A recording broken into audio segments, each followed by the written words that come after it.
Bonjour tout le monde.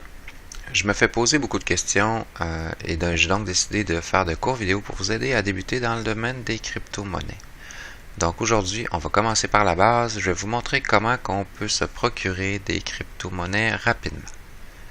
Il y a plusieurs méthodes, mais aujourd'hui, ce que je vais vous montrer, c'est la méthode la plus facile, la plus rapide pour s'acheter des Bitcoin, Litecoin ou Ethereum, puis être en mesure de peut-être faire un transfert pour d'autres monnaies. Donc, on se rend donc chez Coinbase. Le lien est dans la description en bas ici. Vous remarquerez que c'est un lien référence. Il y aura donc un bonus de référence de 12 $ si vous faites une transaction de 100 $. C'est parfait pour combler les frais des premières transactions dans le fond. Donc, utilisez ce lien-là. Allez sur Coinbase puis créez un compte.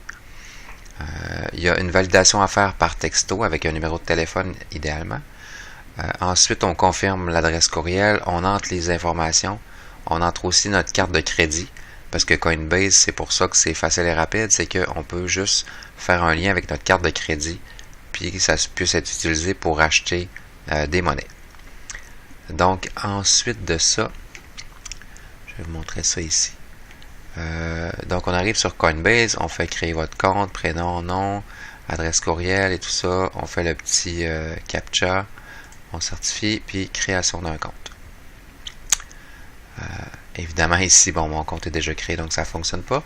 Sinon, on se retrouve avec un compte de... Excusez-moi, je vous place ça ici. On a le compte Coinbase, tableau de bord. On a les prix des Bitcoin et Ethereum et Litecoin. Si vous voulez acheter des Bitcoin, vous pouvez le faire directement à partir de là. Mais beaucoup de personnes me demandent des questions par rapport aux autres crypto-monnaies parce qu'il y en a des milliers. Plusieurs entendent parler d'une certaine monnaie par d'autres personnes et tout ça, puis ils veulent s'en procurer. Donc, le moyen le plus facile présentement et le moins coûteux, ça serait d'acheter des Litecoin. Le prix du Litecoin, comme vous voyez, a monté en flèche depuis les derniers jours. Et c'est ce qu'il y a de plus facile et ce qui a le moins de frais. Donc, à utiliser pour acheter d'autres crypto-monnaies. Ce qu'on fait, on s'en va dans achat et vente. Le Litecoin, le prix présentement est à 396,20 canadiens. Donc, ma méthode de paiement ici, on voit Visa, Fédération des Caisses Desjardins. Ma carte de crédit est reliée à mon compte Coinbase. Et il y a un plafond bancaire. Quand on commence, le plafond est à 100 $ par semaine. Pour commencer, c'est bien, on peut au moins faire l'expérience d'acheter des coins avec ça. Puis le plafond augmente au fur et à mesure qu'on fait des transactions. Donc ici, dans l'exemple, je veux acheter 100 $ de Litecoin. Je m'en viens ici, Buy Max. Dans mon exemple, bon, mon plafond est un peu plus haut, mais sinon, ça serait 100. On voit, ça donne le montant de Litecoin que je vais acheter avec ce montant-là. Et vous, ici, les données sont ici. Il y a un frais de 9,59 dans ce cas-ci. Comme je vous ai dit, si vous utilisez le lien de référence qui est dans la description, il y a un 12 $ de bonus qui est additionné. Donc dans ce cas-ci, le frais serait comme éliminé.